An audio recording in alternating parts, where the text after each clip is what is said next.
Hola, buenas noches a todos. Agradecemos antemano su participación. Muchas gracias. Bienvenida, licenciada Melissa y todos los participantes.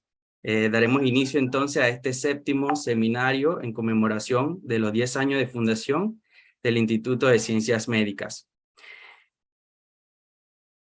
El Instituto de Ciencias Médicas, para recordarles, es una fundación sin fines de lucro, fundada en el año 2012, cuya misión es contribuir a la prevención y el tratamiento de las enfermedades a través de la investigación científica, la educación y acciones de salud pública en provincias centrales.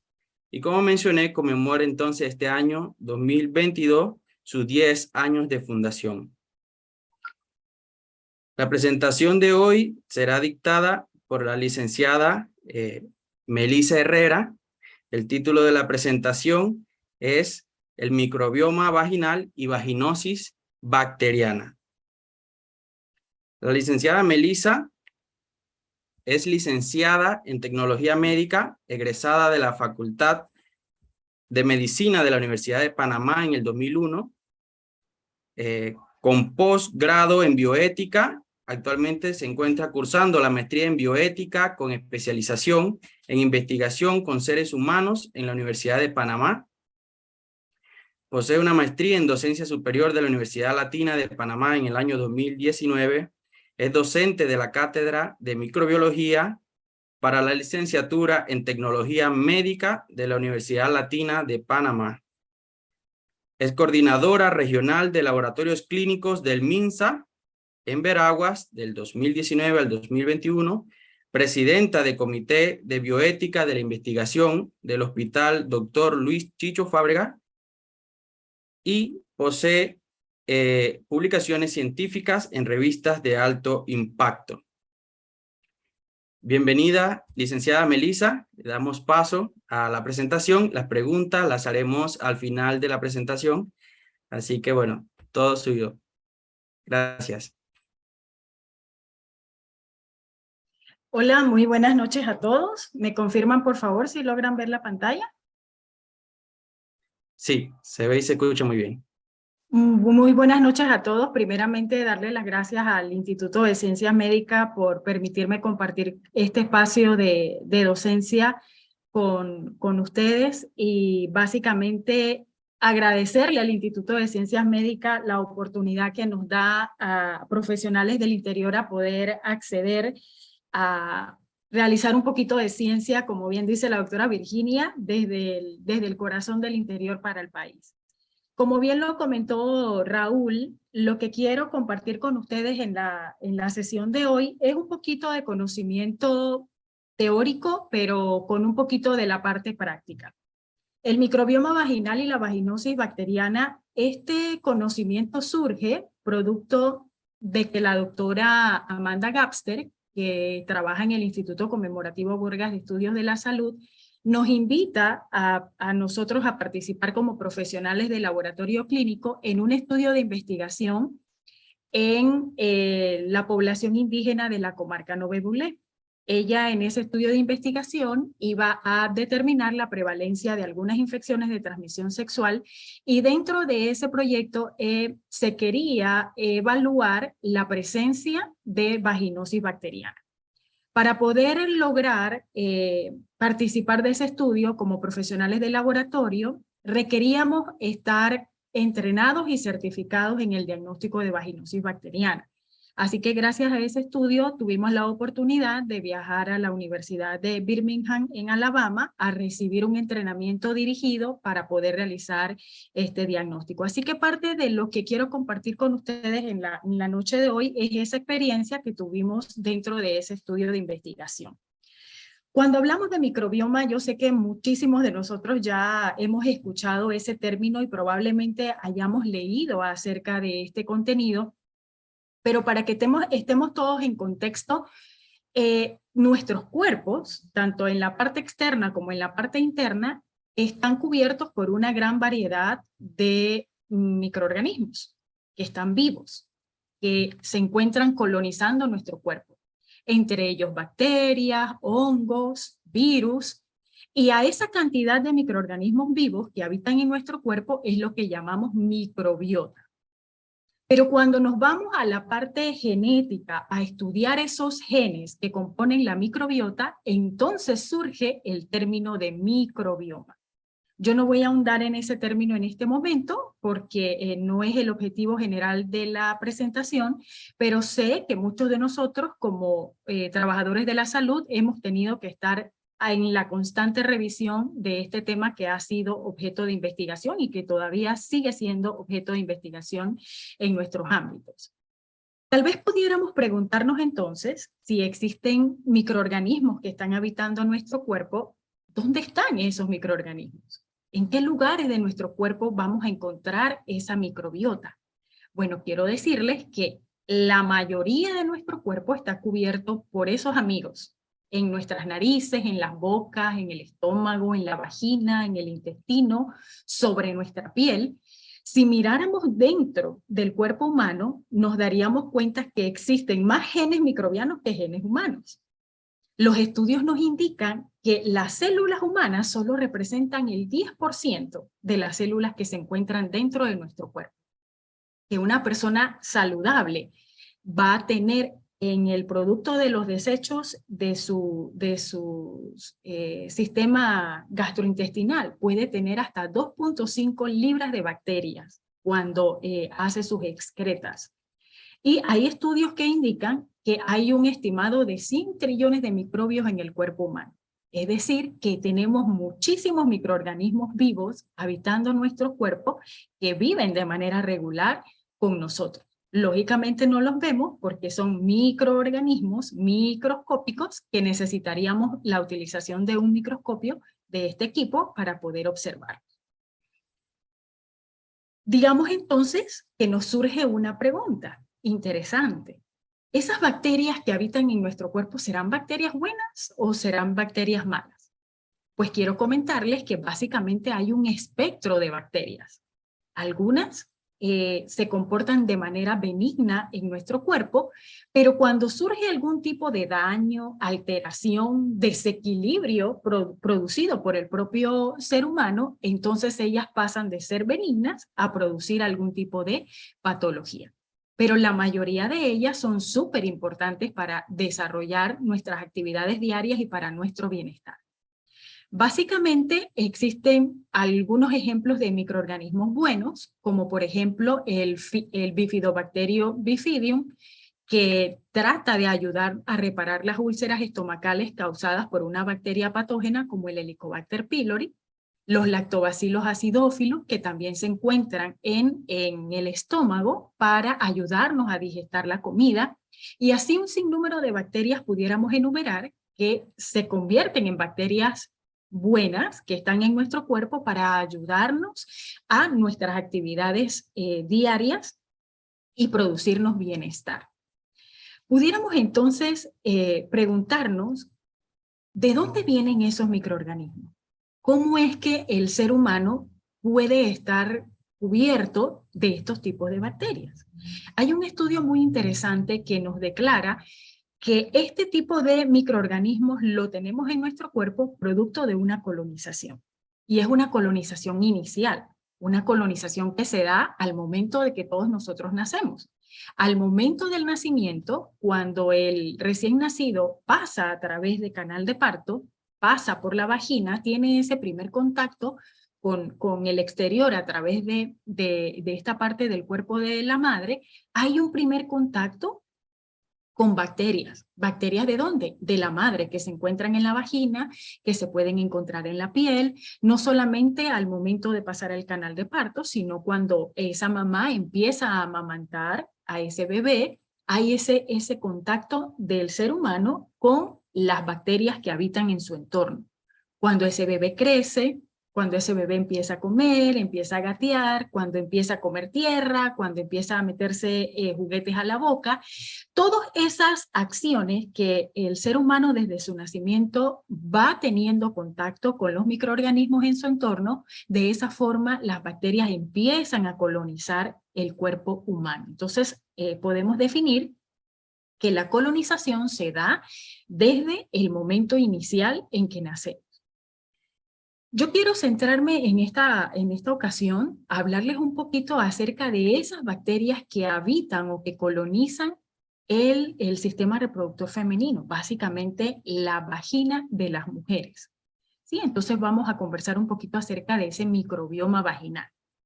El microbioma vaginal está compuesto de muchas bacterias, que ahorita vamos a mencionar algunas de ellas, y es un microsistema dinámico que constantemente cambia.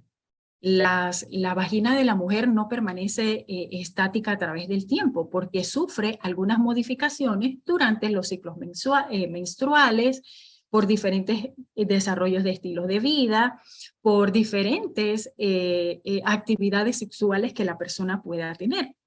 Pero lo que sí quiero compartirles en la noche de hoy es que la vagina tiene una bacteria muy amigable en su entorno que se llama Lactobacillus.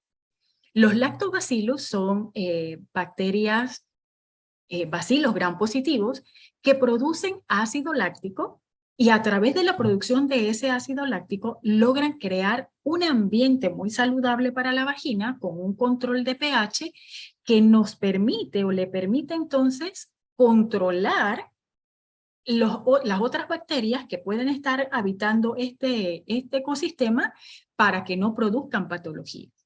Las bacterias buenas pueden ayudarnos a prevenir infecciones de transmisión sexual, pueden ayudarnos a prevenir infecciones por hongos como las levaduras, pueden ayudar a prevenir infecciones del tracto urinario y lo hacen porque ellas previenen que estos microorganismos patógenos se adicionen o se adhieran a los tejidos, al ecosistema vulvar, estimulan mecanismos de defensa del huésped.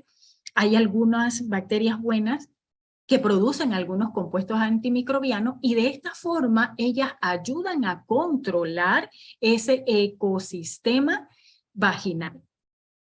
A través del desarrollo normal de una mujer, ese ecosistema vaginal va cambiando. Cuando la niña está en la etapa prepúber, el ecosistema vaginal es muy reducido. No hay prácticamente colonización de bacterias de ningún tipo, digamos que pudiera pensarse en un ecosistema un poco estéril, porque no hay un contacto tan estrecho con ningún otro ambiente. Esa realidad cambia una vez que la mujer llega a su vida adulta o a su edad reproductiva, donde hay grandes degradaciones de glucosa, donde el tejido epitelial también cambia, preparándose tal vez para el albergamiento de los futuros bebés. Y allí, en ese momento, se produce una cantidad considerable de lactobacilos. Los lactobacilos, como ya les mencioné, produciendo ácidos lácticos, produciendo peróxidos de hidrógeno, a través de esos mecanismos ellos establecen un pH definido en la vagina que ayuda a controlar el resto de la microbiota que habita de forma regular. Cuando la mujer pasa a la fase posmenopáusica, entonces hay una diversa microbiota que se sigue reproduciendo, pero básicamente el enfoque que queremos compartir con ustedes hoy es en este periodo reproductivo de la mujer, en el periodo donde se encuentra en su edad adulta, en edad reproductiva. ¿Qué son algunas cosas, pudiéramos preguntarnos, que pueden alterar ese microbioma vaginal? ¿Qué cosas pueden cambiar ese microbioma vaginal? Aquí en el slide tenemos una información interesante de un artículo que presenta las diferentes especies de bacterias que están asociadas a la vaginosis bacteriana, que es la patología que nos vamos a enfocar en el día de hoy. Pero al momento de pensar cómo ese microbioma vaginal puede alterarse, tendríamos que pensar en alteraciones mecánicas como por ejemplo el coitus, la utilización de juguetes sexuales, la utilización de los dedos en los actos sexuales, algunas infecciones por bacterias como Staphylococcus aureus, Escherichia coli y pues lógicamente la vaginosis bacteriana, que es lo que vamos a conocer en el día de hoy. También puede verse alterada ese microbioma vaginal por la edad, por el embarazo y por algunos otros factores específicos que pueden ir cambiando, hacer que la mujer vaya cambiando ese microbioma que ya está establecido en la vagina. Cuando hablamos de un ecosistema vaginal sano, ¿a qué tendríamos que traer a nuestra mente? Bueno, una vagina saludable necesita tener bacterias, pero no cualquier bacteria. La salud íntima de la mujer prefiere que estén allí habitando en la vagina los lactobacilos. Como ya les mencioné, son los responsables de crear ese ambiente ideal para alejar de la vagina las bacterias que pueden producir algún tipo de daño. Los lactobacilos controlan y suprimen el crecimiento de otras bacterias a través de diferentes mecanismos, como ya lo vimos. La producción de ácido láctico, la producción de peróxido de hidrógeno y de algunas bacteriocinas. En la imagen que estamos viendo a continuación podemos mirar microscópicamente un extendido de una secreción vaginal normal que puede estar compuesta por células escamosas. Las bacterias que vemos allí en forma de bastoncito o de palitos son bacilos gram positivos, conocidos como lactobacilos, y pueden que existan algunos polimorfos nucleares de manera regular. No necesariamente reflejan algún tipo de inflamación. Esa imagen que estamos observando en la diapositiva es lo que nosotros desde el nivel microscópico consideraríamos como una flora normal. Predominio de bacilos gram positivos llamados lactobacilos.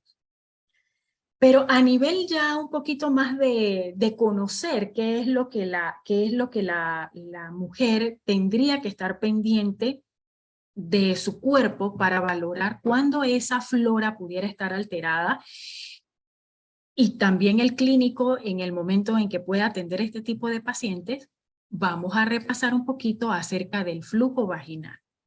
El flujo vaginal es el nombre que se refiere a los fluidos que se segregan a través de la vagina. El flujo vaginal es un fluido corporal cuya principal función es la de mantener la vagina limpia y libre de gérmenes. Ese flujo se origina en la vagina y en algunos casos tiene su origen en el cuello del útero. Todas las mujeres en edad reproductiva tienen un flujo vaginal.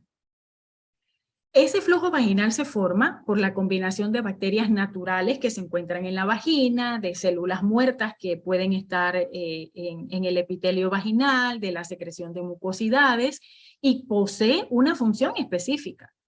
Todas las mujeres deben poseer un flujo vaginal, porque es normal, es parte de lo que el sistema reproductor hace para mantener el equilibrio de ese órgano específico. Pero ¿cuándo la mujer puede identificar que las cosas no andan bien? ¿Cuándo puede ella evidenciar que ese flujo vaginal ya no es tan normal? Cuando eso sucede, a ese flujo se le conoce como flujo vaginal no fisiológico o leucorrea. Y él va a aparecer ante infecciones comunes, como por ejemplo, la infección vaginal producida por algunas bacterias y algunos hongos. ¿Y cuándo va a ocurrir esa infección?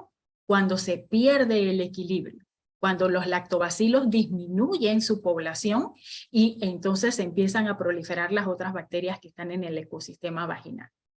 Otras causas de la aparición de un flujo vaginal anormal es si ocurre una atrofia de la mucosa de la vagina, por ejemplo, cuando ya la mujer llega al periodo de menopausia, cuando, por ejemplo, hay alguna alergia a algunas sustancias que las mujeres puedan estar utilizando, o cuando haya presencia de algún cuerpo extraño en la vagina. Ante todos esos escenarios, ese flujo vaginal va a cambiar. Y la mujer tiene que evidenciar que ya no es parte de su normalidad. Y es en este momento en donde la persona debería acudir en búsqueda de una atención. Hay estudios muy interesantes cada vez que uno entra a la búsqueda de estudios que tienen que ver con infecciones de transmisión sexual. Hay un caso interesante que la literatura nos muestra acerca de las manifestaciones de los síntomas. Resulta ser que son los hombres los que más tienen alta la prevalencia de casos sintomáticos cuando hablamos de infecciones de transmisión sexual. Entonces, los hombres normalmente son los que pueden identificar o presentar con mayor facilidad síntomas relacionados a ITS, al contrario de la mujer, que se queda en el espacio de los casos asintomáticos. Y este tema es bien relevante porque tal vez si quisiéramos hacer una investigación o verificar realmente cuántos está afectada la mujer en este ámbito, pues tendríamos un sesgo importante porque muchos de esos casos estarían sin registrarse porque la paciente en la mayoría de los casos se muestra asintomática. Lo que nos compete en la noche de hoy, conversar con ustedes, es algo para un tecnólogo médico, es algo muy interesante, porque tiene que ver con la clasificación de las infecciones de transmisión sexual. Sé que muchos de nosotros hemos leído al respecto y hemos estudiado acerca del virus del VIH, de la sífilis, de los treponema, pero hay una patología importante que forma parte de la clasificación de las ITS, que son las vulvovaginitis. Hay algunos estudios que determinan que la vaginosis bacteriana no está considerada dentro de la clasificación de ITS, y eso lo vamos a verificar un poquito más adelante. Pero este cuadro que está aquí, este algoritmo de diagnóstico, nos ayudaría mucho para enfocarnos en el caso de lo que estamos evaluando hoy, que son las vulvovaginitis. Las infecciones vaginales, como bien lo dice Perea, puede tener una amplia gama de síntomas que son comunes a infecciones de las vías urinarias. Entonces, es un tema que hay que tener presente porque se va a necesitar de una valoración clínica con énfasis claramente en la anamnesis que el clínico pueda hacerle a la paciente, con la exploración de las características del flujo asociado a la infección que pueda tener la paciente. Además de eso, el médico no debería quedarse solamente con la caracterización de ese flujo que la paciente considera normal. Es aquí donde se recomienda el apoyo del servicio de laboratorio para lograr hacer un diagnóstico efectivo y lógicamente poder identificar microscópicamente a los microorganismos que están relacionados con ese flujo vaginal anormal.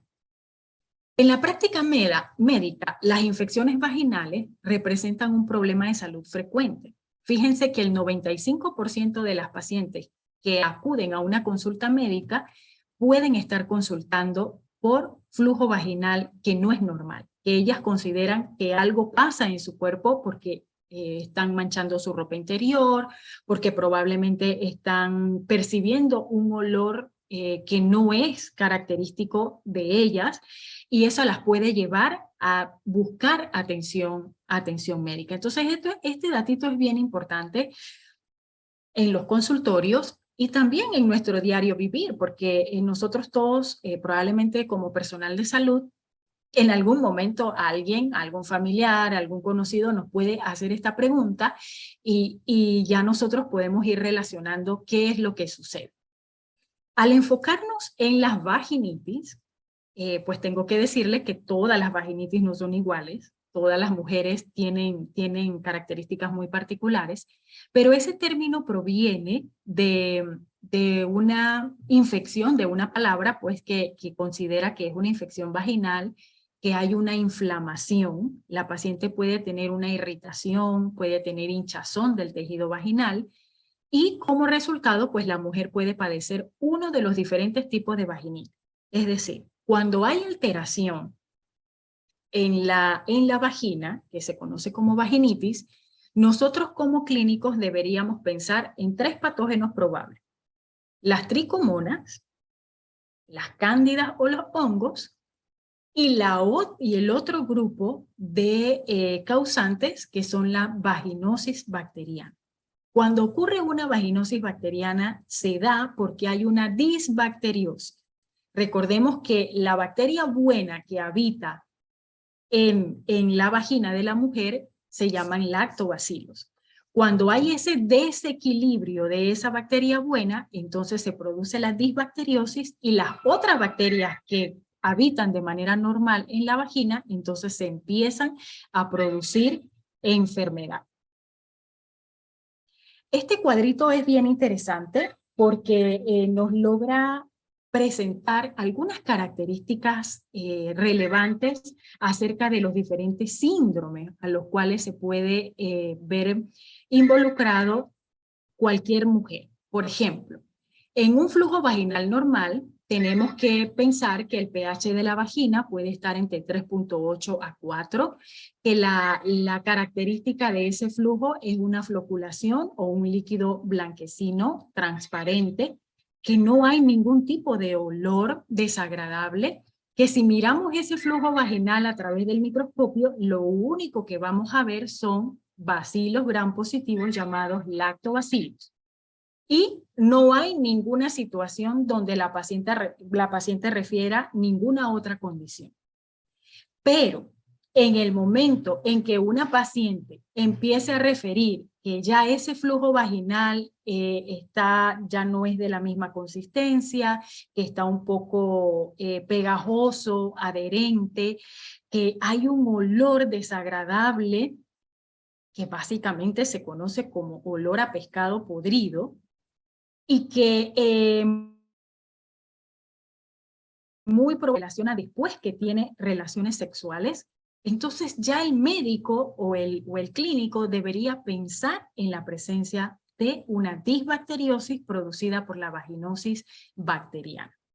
Cuando la paciente tiene picazón, secreción, ardor, cuando ella define que ese flujo vaginal que tiene tiene hasta apariencia de queso cortado, queso blanco cortado, pero no hay un mal olor en su secreción, entonces pudiéramos pensar o inferir que la paciente tiene una infección por hongo.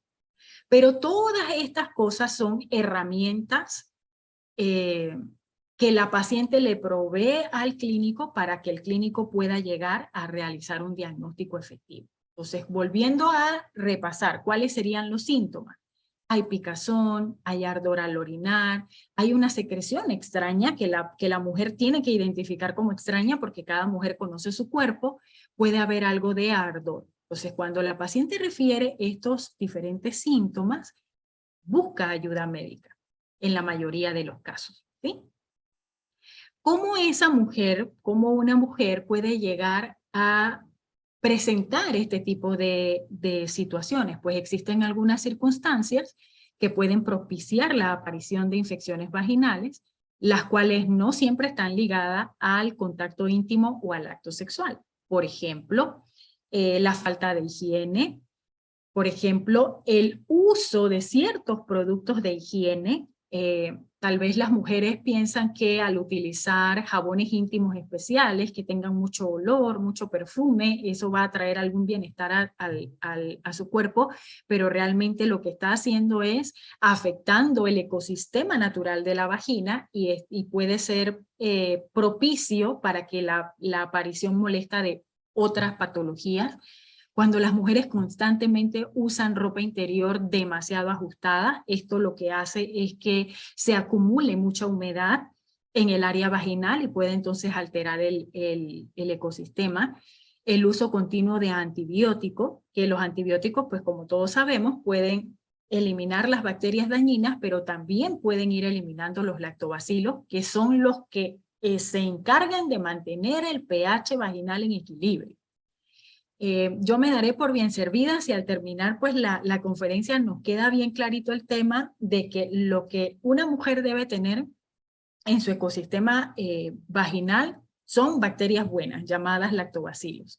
Y cuando esas bacterias buenas pierden su equilibrio, es entonces cuando se abre la oportunidad a que las otras bacterias que viven de manera normal allí en ese ecosistema puedan estar afectando de manera negativa el cuerpo.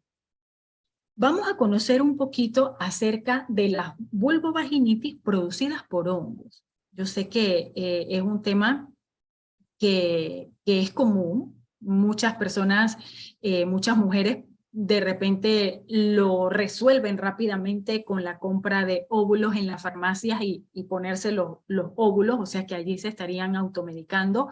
Pero es bien importante que la población en general conozca un poco acerca de esta afectación. La infección de la vagina producida por hongo tiene una particularidad, que produce mucha picazón. El hongo tiene esa característica, produce picazón. En el caso de la vagina puede haber ardor en la vulva y en el área que rodea la vagina.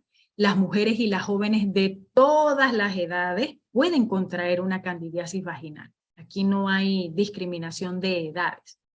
Algunos estudios refieren que la incidencia de la candidiasis vulvovaginal no se conoce realmente por ser una enfermedad que no se notifica.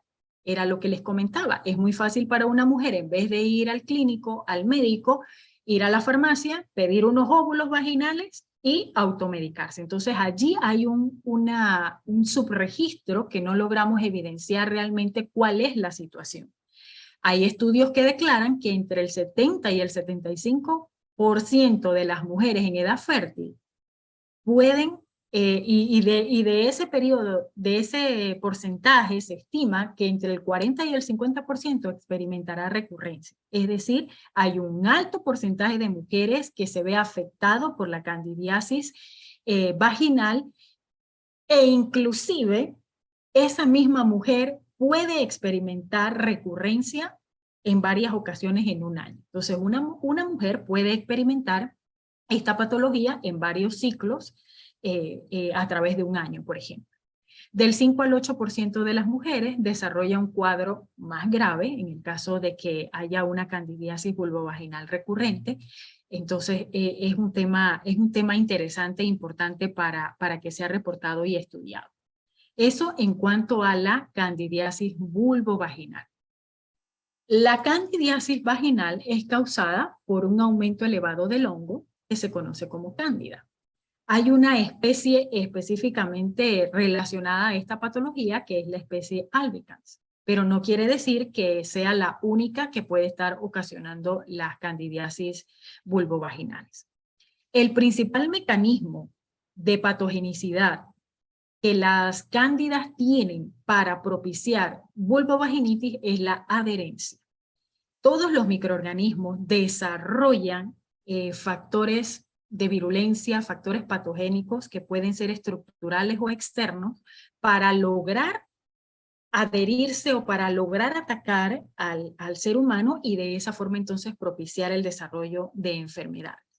La cándida, en este caso, accede al lumen vaginal muchas veces desde la zona perianal, es decir, que las cándidas pueden encontrarse colonizando el perineo y por alguna razón mecánica se logra acercar al lumen vaginal y de esa forma entonces si hay un desequilibrio de los lactobacilos empieza una proliferación aumentada de las cándidas y se da entonces la evidencia de la vulvovaginitis producida por cándida. Existen algunos factores predisponentes, es cierto, básicamente cuando hay infección por cándida, por candidiasis, en teoría solo está el hongo, pero existen algunos factores predisponentes, algunos genéticos, algunos hormonales, el uso excesivo, como ya les mencioné, de los antimicrobianos, la edad, la actividad sexual, algunas patologías probablemente también relacionadas como las diabetes, que pueden propiciar un ambiente y un escenario donde las cándidas pueden desarrollarse y proliferar de manera inusual y afectar entonces el ecosistema normal de la vagina. ¿Qué podemos hacer los tecnólogos médicos, los laboratoristas clínicos para ayudar en este diagnóstico de la candidiasis vulvovaginal? Bueno, yo sé que en algún momento muchos de nosotros debemos haber escuchado el término de suspensión por monilias. El médico cuando atiende a una paciente dice, bueno, vamos a hacer una suspensión por monilia. Bueno, la suspensión por monilia no es más que tomar con un hisopo una muestra del flujo vaginal de la paciente, colocarlo en un tubito que tenga solución salina. La idea es que el laboratorio pueda observar ese flujo vaginal y tratar de evidenciar elementos micóticos. ¿Cuáles elementos micóticos estaría evidenciando? Bueno, pueden encontrarse con hifas y podemos encontrarnos con la propia levadura. En la imagen que está en la diapositiva podemos ver ahí como una ramita sectada, esas son las hifas, y las bolitas que están señaladas vienen siendo las levaduras. Este tipo de estudio, cuando se hace en el laboratorio, y hay que hacerlo en el laboratorio porque necesitamos del microscopio, podemos potenciar o aumentar la sensibilidad de la técnica si utilizamos hidróxido de potasio entre 10 al 20%, porque este hidróxido de potasio lo que va a hacer es a destruir las células epiteliales que se encuentran en el campo y nos va a permitir una visualización más definida o específica de los elementos micóticos. Hay un detalle importante que puede ser que las mujeres tengan un flujo vaginal anormal, que el médico le tome la muestra, pero que el laboratorio no logre evidenciar los elementos micóticos, porque la técnica de microscopía pues tiene una sensibilidad un poco baja. En el caso de que la paciente tenga síntomas, tenga flujo vaginal y la microscopía le dé negativa, sería bien importante que el médico pudiera tomar una muestra para llevarla al laboratorio de microbiología a cultivar. El 50% de los pacientes con cultivo positivo por hongo han tenido una microscopía negativa. Entonces, es importante tener este dato a mano, que si tenemos la paciente que tiene síntomas y que el laboratorio no logra ver los elementos micóticos, entonces sería importante pues tomar una muestra para cultivar y de esta manera entonces poder permitirle a la cándida que crezca y de manera in vitro en el laboratorio y poder entonces realizar un diagnóstico dirigido. El síntoma más común, recuerden, en la candidiasis vulvovaginal es la picazón. El hongo produce eso, produce un exceso de prurito en el lugar donde se encuentre. En el caso de la vagina, va a haber una picazón en la parte externa de la vagina o alrededor de la zona vaginal. La paciente puede referir ardor, enrojecimiento, inflamación de la vagina y de la vulva, dolor al orinar, mucho dolor durante las relaciones sexuales. Puede haber una secreción espesa, blancuzca, que como ya mencionamos en el cuadro anterior, puede lucir como requesón, pero tiene la particularidad de que no huele mal, ¿sí? No hay un olor desagradable. Las candidiasis vulvovaginal pues no están básicamente consideradas como una ITS porque podemos encontrar infecciones vulvovaginales en pacientes que no han tenido relaciones sexuales. Y de esta manera, pues ahí es que está la disyuntiva entre los científicos y los investigadores en esta clasificación. Aquí ya a manera de resumen en cuanto a la candidiasis vaginal, pues vamos a ver, recordamos los síntomas, hay un olor pero no a pescado podrido, hay picazón, hay dolor e irritación, ardor y hay una secreción diferente. Aquí el punto es que tenemos que aprender como mujeres a identificar cuándo el flujo vaginal no está de manera regular. Cada mujer conoce su cuerpo y debe saber identificar en qué momento ese flujo vaginal cambia de consistencia para poder entonces buscar la atención que se requiere. En los casos en que las pacientes no tengan síntomas específicos, realmente no deberíamos realizar ningún tipo de tratamiento.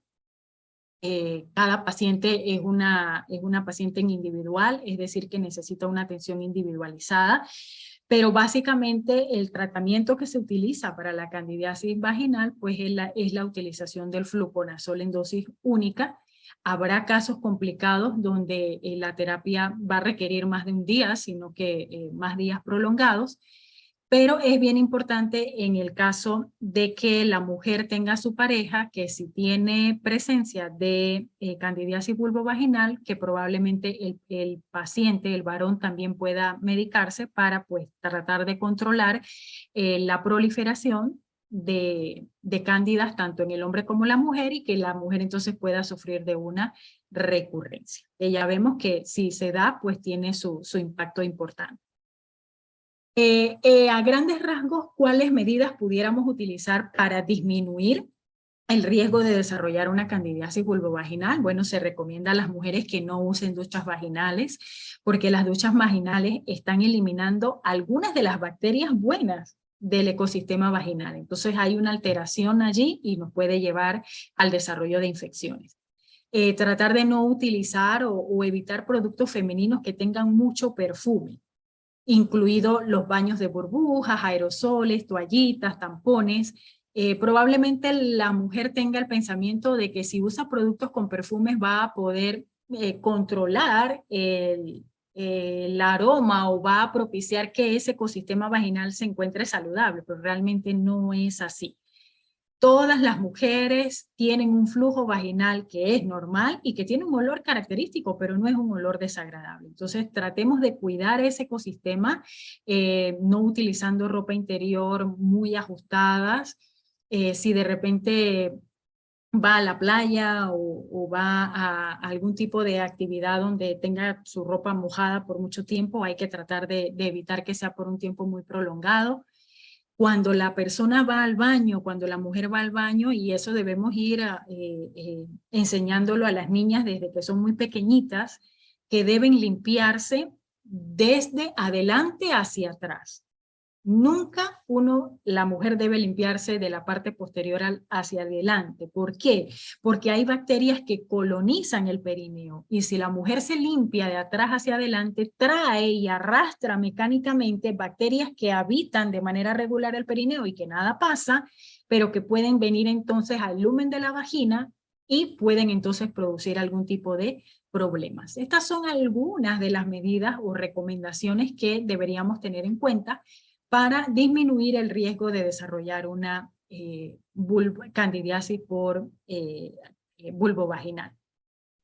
Ahorita sí quiero comentarles un poquito acerca de la vaginosis bacteriana. Ya vimos que las vaginitis hay 3 tipos, pueden ser por tricomonas, por hongos en el caso de las cándidas y por el grupo de la vaginosis bacteriana.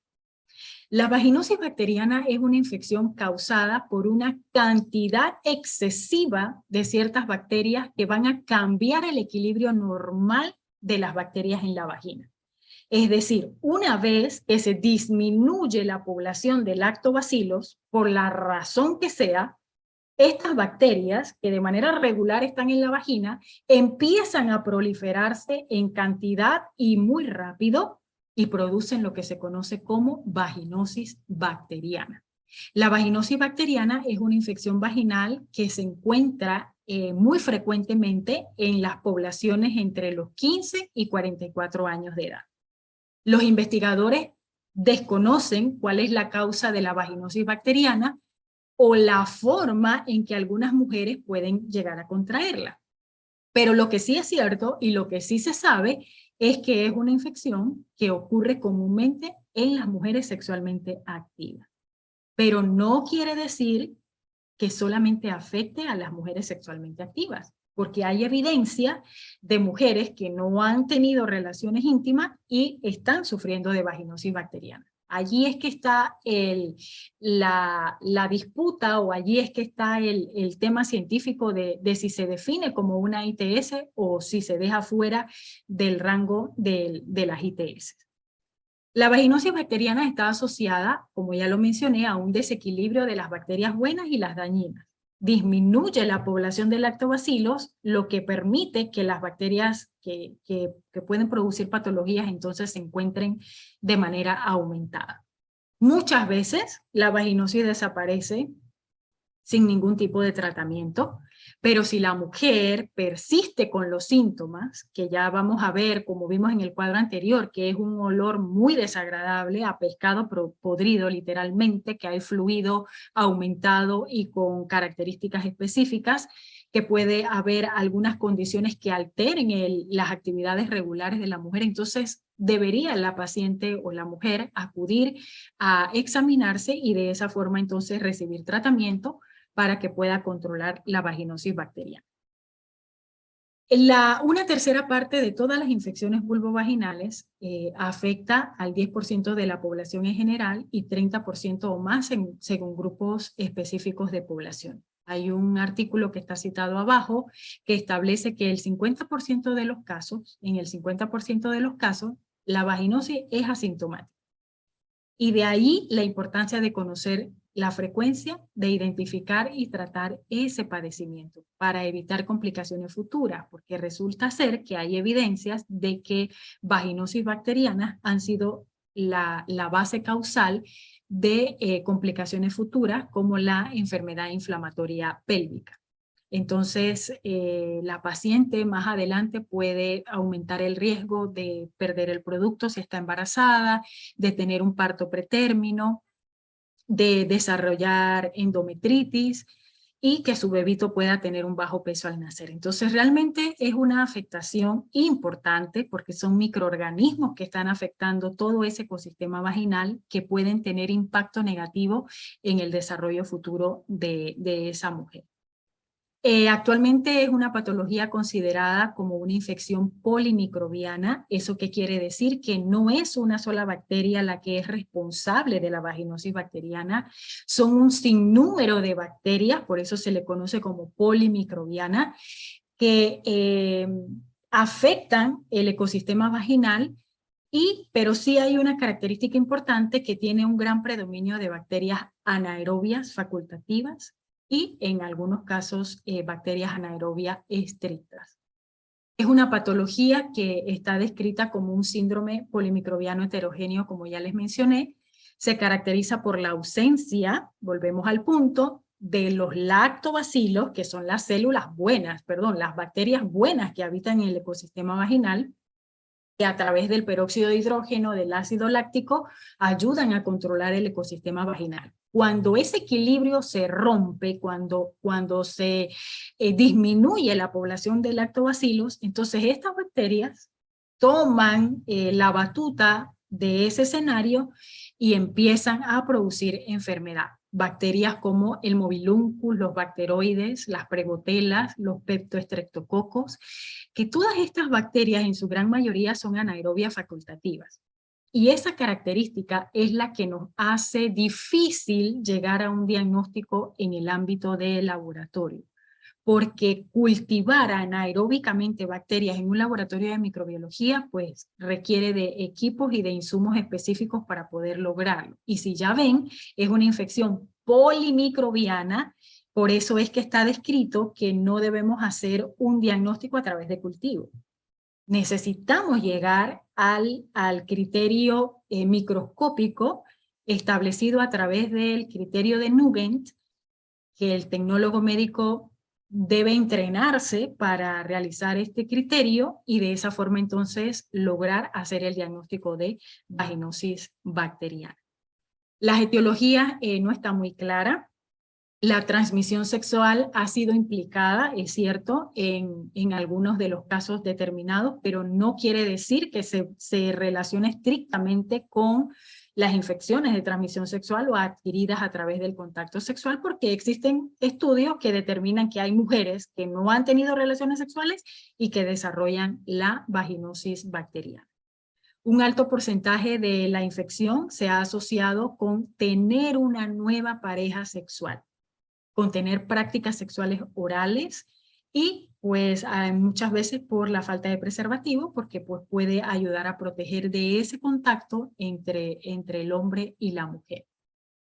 La adquisición de vaginosis bacteriana ocurre raramente en las niñas, pero es común entre los adolescentes. Volvemos a enfatizar, hay una población target para esta patología que está entre los 15 y 44 años de edad. Entonces es la población en la cual deberíamos dirigirnos para estar pendientes de la presencia de estos síntomas. Como les mencioné, existe controversia entre algunos autores en que la vaginosis sea considerada una ITS o no, pero es que realmente hay estudios que evidencian que se presenta en mujeres que no han tenido contactos sexuales. Algunos factores importantes de riesgos asociados, tenemos el tabaquismo, el consumo de alcohol, el no uso de preservativo, anticonceptivos orales, y algunas prácticas sexuales que están relacionadas con niveles educativos bajos y edad, la primera edad donde las personas pues tienen este tipo de actividades. Algunos otros factores que favorecen la aparición de la patología, pues está el embarazo, el uso de estrógenos, porque todos estos factores lo que hacen es afectar el equilibrio regular del ecosistema vaginal, afectar la disminución, afectan disminuyendo los lactobacilos y de esta manera entonces se propicia el ambiente para que bacterias como las que ya mencionamos puedan proliferarse. ¿Existen complicaciones cuando una mujer tiene vaginosis bacteriana y no se trata? Pues como todas las patologías, existe un porcentaje de riesgo en que la persona que tenga vaginosis bacteriana y que no se trate pueda tener alguna complicación. ¿Cuál complicación pudiéramos definir? Están asociadas con endometritis crónica, como ya les mencioné, la enfermedad inflamatoria pélvica. Durante el embarazo, la vaginosis bacteriana se asocia con resultados adversos que incluyen rotura prematura de membrana, parto pretérmino, infección intraamniótica y endometritis. Tenemos tal vez situaciones en las que las mujeres cursan con este tipo de situaciones a través de su embarazo y probablemente nunca pensamos que puede ser que esa paciente haya tenido una vaginosis bacteriana no tratada o que pueda estar presentándola en ese momento. Entonces, es bien importante que logremos hacer esa docencia, esa prevención, en que las mujeres pues tengan actividades que puedan mantener de manera saludable su ecosistema vaginal. La vagina forma parte del cuerpo de la mujer que necesita de un cuidado especial también.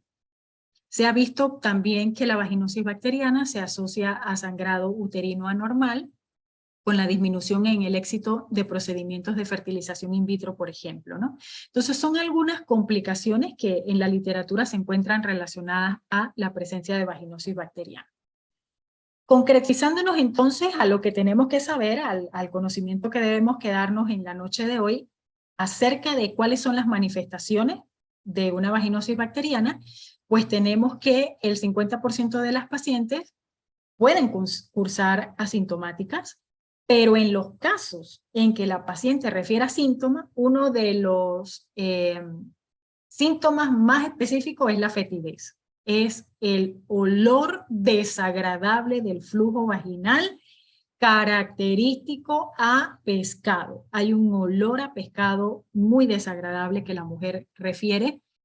Muy pocos casos puede tener prurito. Recuerden que el prurito lo relacionamos bastante son con las infecciones por hongos. La paciente puede tener ardor vaginal, puede tener disuria, pero lo que sí es bien característico de esta patología es la fetidez. Y esa fetidez puede aumentar en algunas situaciones como el momento de tener acto sexual, en los periodos de menstruación, porque tanto la sangre en el caso de la menstruación y el semen favorece la liberación de algo que se conoce aminas, que son productos de degradación de las bacterias anaerobias, y eso es lo que genera ese olor a pescado característico. Las manifestaciones clínicas, volvemos a recalcar, pueden ser variables, pero recordemos siempre que hay un aumento en la descarga vaginal, que ese flujo vaginal huele, tiene un olor característico, puede tener una consistencia un poco lechosa, puede haber ardor, picazón, quemazón, que la paciente refiere probablemente al momento de tener algún tipo de actividad sexual. Entonces, ¿cómo puede el laboratorio colaborar con el clínico en el diagnóstico de la vaginosis bacteriana? Ya le mencioné que no lo podemos hacer a través de cultivos microbiológicos porque la vaginosis bacteriana es una infección polimicrobiana. No tenemos la capacidad de identificar todo este grupo de bacterias a través de cultivos, además que son anaerobias facultativas. Entonces, los investigadores han desarrollado algunos criterios que la suma de esos criterios es lo que le permite al clínico llegar al diagnóstico de vaginosis bacteriana. Existen criterios desarrollados o propuestos por AMSEL que los puede desarrollar el médico en el momento de la consulta. Por ejemplo, criterios clínicos que la paciente refiera que tiene picazón o ardor, criterios físicos que viene siendo la apariencia del flujo vaginal, Si tuviéramos la oportunidad de poder medir el pH al momento de la consulta, ese sería otro criterio, porque en la vaginosis bacteriana hay un pH un poquito ácido, y cuando se toma esa muestra de secreción vaginal y se lleva al laboratorio, entonces allá se terminan de aplicar los otros criterios. Y el criterio que se utiliza a nivel del laboratorio para lograr diagnosticar la vaginosis bacteriana se conoce como criterio o puntaje de Nugent. Esto es una suma de criterios que se establecen verificando o cuantificando los diferentes morfotipos de bacterias que pueden estar presentes en una vaginosis bacteriana. Y eso lo hacemos a través de una tinción de Gram. Solo los dejo con el concepto de que es un criterio conocido como criterio de Nugent, que se desarrolla en el laboratorio. El objetivo de la charla hoy no era desarrollar el criterio, pero quiero pues comentarles que producto de la participación en este estudio, nosotros hemos hecho transferencia de conocimiento a un grupo importante de tecnólogos médicos en el país, que poco a poco pues estamos tratando de que se pueda implementar a lo largo de nuestro país. Entonces, ya para ir resumiendo, ¿cuál sería el paso a paso que tendríamos que hacer para lograr aportar desde el laboratorio en un diagnóstico efectivo para esta patología? Lo primero que debe prevalecer en el equipo multidisciplinario de atención de una paciente con afectaciones vaginales es la comunicación. El médico debe sentirse confiado de poder establecer comunicación con el laboratorio para empezar o iniciar el paso a paso del diagnóstico definitivo de esta patología. Básicamente, en un tubito con tapa se coloca solución salina, se entrega un hisopo, como lo vemos allí en la diapositiva, y el médico puede tener en su consultorio este cuadrito muy puntual de cuáles son las características o las condiciones o síntomas que debe tener presente al momento de tener una paciente con estas patologías. Esa muestra la manda al laboratorio. También puede hacer un extendido en una plaquita, en un portaobjeto, para que el tecnólogo pueda entonces realizar la tinción de Gram. Cuando esa muestra llega al laboratorio, que es la famosa suspensión por monilia, que no es más que la secreción vaginal en un tubo de solución salina, el tecnólogo pues va a observar en búsqueda de presencia de elementos micóticos para descartar el tema de candidiasis vulvovaginal. Podemos entonces hacer la lectura del pH con cintas de pH que se pueden conseguir comercialmente. Y como les mencioné, al momento de la búsqueda de los elementos micóticos, el tecnólogo puede aumentar la sensibilidad de la técnica utilizando hidróxido de potasio al 20%, que lo que hace es limpiar un poco la muestra para que los elementos micóticos estén visibles más fácilmente. Realizamos entonces con el frotis que el médico pueda tomar en un portaobjetos una coloración de Gram, la llevamos al microscopio y es en ese momento en que el tecnólogo médico entrenado puede realizar la cuantificación de los diferentes microorganismos, bacterias que se encuentren en la muestra para aplicar el criterio de Nugent. La tabla que ven a continuación es la tabla de resultados del estudio de la doctora Amanda Gabster, y quise hacer referencia porque allí en alguna de las pruebas que se realizaron en ese estudio está el criterio de Nugent. Este estudio estaba dividido en población que refería no haber tenido relaciones sexuales y otro grupo de población que refirió haber ya tenido relaciones sexuales. Entonces es relevante, fíjense que el criterio de vaginosis bacteriana lo pudimos tener presente en un 19% en pacientes que habían referido no tener relaciones sexuales, y aumenta en un 42% en las jóvenes que refirieron haber ya tenido contacto sexual. Entonces, este es un estudio que tiene un impacto muy importante en nuestro país, no solamente para la vaginosis bacteriana, sino para otros tipos de patologías que fueron estudiadas allí, pero creo que es el primero publicado acerca de vaginosis bacteriana en nuestro país, así que esto nos da una herramienta basal para futuros estudios que se puedan realizar en el país. El tratamiento de la vaginosis bacteriana, ya les mencioné, es una infección polimicrobiana, o sea que hay que usar antibióticos. Normalmente se utiliza el metronidazol, la clindamicina. Puede la paciente también utilizar de manera tópica o utilizando óvulos, pero normalmente se recomienda el uso de terapia oral para cortar en definitiva los síntomas y controlar entonces la infección, y de esta manera pues evitar las reinfecciones posteriores. Después del tratamiento se pueden presentar recurrencia en una o más ocasiones, hasta el 58% de las mujeres dentro del periodo de 12 meses. Es decir que no es que si me dio una vez no me va a volver a dar más. No, puede tener la condición de poder ser reinfectada nuevamente, y todo esto se da porque recordemos que se pierde el equilibrio de la bacteria buena, que es el lactobacilo, y eso entonces permite la proliferación de otras, de las bacterias que son productoras de vaginosis bacteriana. ¿Qué pasa si una paciente no realiza tratamiento? Pues ya lo mencionamos, algunas patologías importantes, sobre todo que tienen la capacidad, esta patología, de dejar un escenario muy, pero muy sensitivo para que esa mujer pueda tener mayor probabilidad de contraer una ITS. Una ITS como, por ejemplo, clamidia, gonorrea, hasta el virus de inmunodeficiencia humana. Entonces, es un problema de salud que hay que prestarle atención, es un problema de salud que, como ya ven, no tenemos tal vez herramientas diagnósticas estandarizadas en todos nuestros laboratorios, pero pues estamos trabajando en eso para que podamos, a través del diagnóstico microscópico, proveer datos específicos para que puedan ser tratadas las pacientes y evitar complicaciones en el futuro. Termino diciendo que cada cuerpo es diferente, no todos responden igual a los mismos estímulos, ni a los mismos ambientes, ni a las mismas sensaciones, ni a las mismas circunstancias. Es extremadamente importante que cada mujer aprenda a conocer su cuerpo. Y es importante que cada mujer, que como mujer aprendamos a cuidarlo, de acuerdo a las propias necesidades de cada una de las mujeres.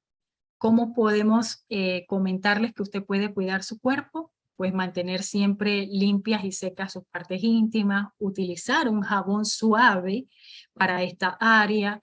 Siempre recuerden, cuando se va al baño, limpiarse desde adelante hacia atrás, nunca lo haga a lo contrario. La razón es porque podemos arrastrar bacterias del perineo hasta la vagina, y eso puede alterarnos entonces nuestro ecosistema regular.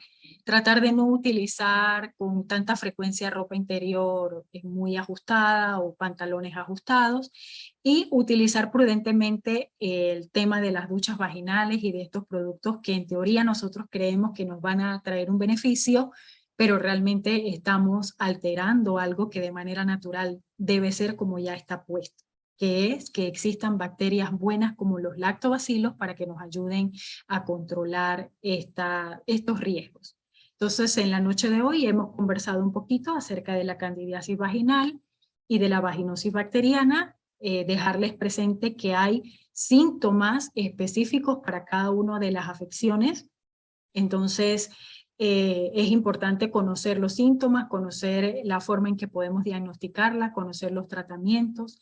A las mujeres que están escuchando esta noche la ponencia, traten de no automedicarse, busquen ayuda, consulta, porque como pueden ver, una simple infección vaginal, como a veces lo hacen ver las propagandas, si ustedes ven en la tele cuando quieren hacer promoción de los famosos óvulos, que no vamos a decir la marca, simplemente dice vaya a la farmacia y colóquese su óvulo, pero realmente tenemos que tener conciencia de que una infección, ya sea por cándida o por vaginosis bacteriana maltratada, puede tener consecuencias futuras. Entonces es bien importante ese tema, y pues hoy por hoy se dice mucho o se habla mucho acerca del uso de probióticos, que eso está como muy de moda, para ayudar, ¿verdad?, a restablecer no solamente el ecosistema vaginal, sino el ecosistema normal del microbioma que tenemos en todo nuestro cuerpo. Al comprender la importancia de la microbiota vaginal y cómo los cambios en su composición y funcionamiento pueden afectar a la salud de las mujeres, los enfoques terapéuticos en la actualidad están encaminados a restaurar la microbiota vaginal normal y disminuir la posibilidad de la reinfección de parejas sexuales que también pueden impactar en la capacidad para determinar la eficacia de los enfoques terapéuticos. Los dejo con estas imágenes. Son imágenes de nuestra capacitación e inducción en la Universidad de Birmingham. Y como ven a la izquierda de la imagen, esa es la doctora Amanda Gapster y mi persona haciendo una prueba de amina. No tenemos una cara tan fea porque esa era una secreción normal, pero créanme que esa es la técnica que hay que hacer dentro del laboratorio para poder percibir la presencia de amina a través de la técnica el test de Schiff, que lo que evidencia es el olor a pescado, producto de la producción de aminas que se da en la reacción química que se hace dentro del laboratorio. Y pues acá estamos en la parte de microscopía con las doctoras especialistas en esta área. Esto es lo que traía para compartir con ustedes. Muchísimas gracias por este espacio, muchísimas gracias al Instituto de Ciencias Médicas y quedo abierta a sus comentarios.